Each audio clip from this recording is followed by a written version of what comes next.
Hey guys, it's Brian from 2Fab here. Today we are with Simone Missick, also known as the one and only Bionic Badass herself, Misty Knight from Luke Cage. I love this show. Thank you. I'm about midway through the second season, but I know we're going to spoil some things in a bit. There we go. I can't wait to watch the rest of it. Yeah, me neither.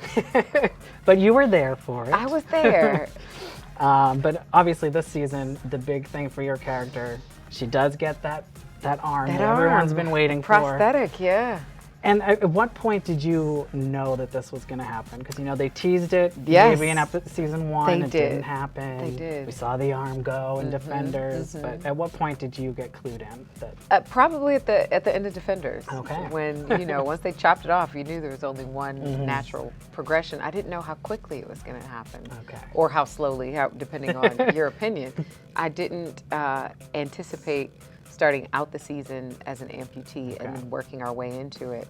You know, you just naturally think that they'll just go, hey, and now you've got a cool arm. And so it was an interesting process going through acting with the green sleeve to acting with your arm tied behind your back, literally, to then getting the prosthetic and putting that on every day and taking it off. And it was a lot. It's more than a notion. Yeah. So much so that I relish the flashbacks this season, because those are the moments where I just get to walk around with my regular full self. I saw an interview that you did where you said that you did some research on the Boston Marathon survivors. Yes. What was one of the things that maybe stood out the most or that you took away from doing that research? You know, there was a couple that had been affected by the blast, husband and wife, and it was just so jarring for the both of them that they were both going through these physical difficulties that then tied into the mental, and then one of them got better before the other got better,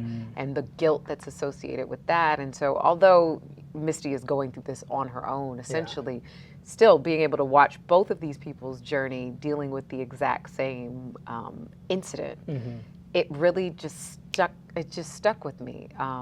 But then also the resilience of these survivors that despite all of the surgeries and the physical pain and the mental and emotional strain that they've been through, they were able to, you know, get prosthetics and rebuild their lives. And so many of them have such amazing, resilient spirits that was something that I knew going into Misty season 2 I had to channel. And now another big thing kind of teased this season, hopefully we'll see in the future, Heroes for Hire, Daughters of the Dragon. I know it's, you know, get it out there, tweet about it, let the powers that be know that we want it and we will do this. Yeah. But what, you know, if it does happen, what are you hoping it'll mean to the audience watching? You know, I think that we are showing the people who are making TV and film how much people are hungry for different stories. That we don't all want to see the same homogenized version of what it is to be a superhero or a woman or a man. And so I look forward to telling these two women's stories and being proud of the fact that they are women of color and not kind of ignoring that fact in order to feel like we are being more inclusive or that we're reaching out to everyone around the world. And it's like, no, it's that the is specificity. A part of the story. It's a part of the story, and it's okay to be specific. People love Black Panther, and it is specific to this fictional world of Wakanda. People love Luke Cage. And we talk about arts and culture and music and have references that a lot of people outside of the Black community, but also inside of the Black community, don't know. And so it's okay to educate your audience and not feel like, no, let's just tamp that down. So I think that with Daughters of the Dragon, if it happens, you'll be able to see these two women who not only kick ass, they're funny, they're smart, they've got amazing chemistry, but then also, you know, they're representing for women all over the globe. Yeah. Now, if the show does happen, how do you feel about the costume? I know we. I know there are like allusions to it this season.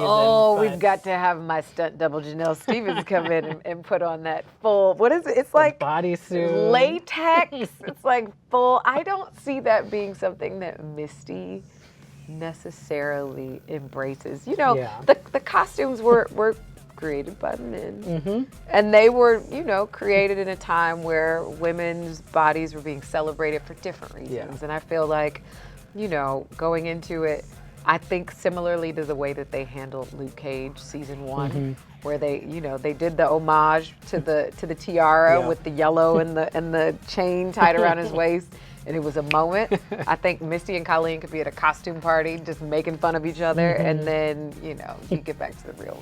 All right, spoiler territory. Okay. But season ends with Luke Cage and Misty going off in different directions. Yeah. Where do you think their relationship will go in season 3? Because, it was romantic at one point, now it's friends, now it's definitely...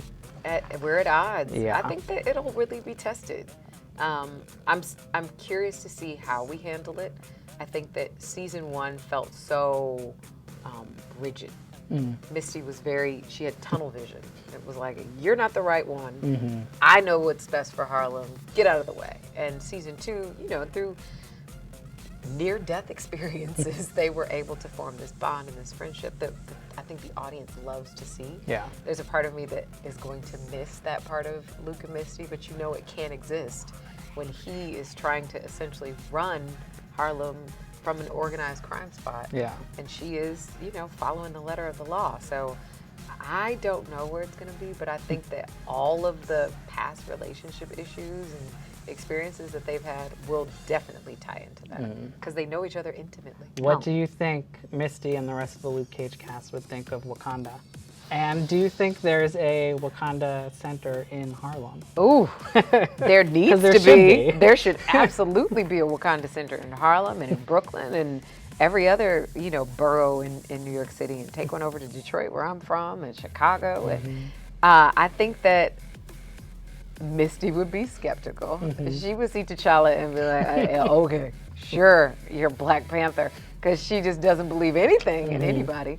I think Luke, another alpha male in the mix. I don't know how he would take that. And then I think Mariah, if God rest the dead at this point. But if she were still around, she would try to holler at some of the handsome young men. She would try to get her cougar on for the Black Panther. As she should. Yes. All right. Well, thank you so much for coming in here. It was you. a pleasure meeting you. I love this show. This was so and great. I love Misty. So Thank you. Thank you.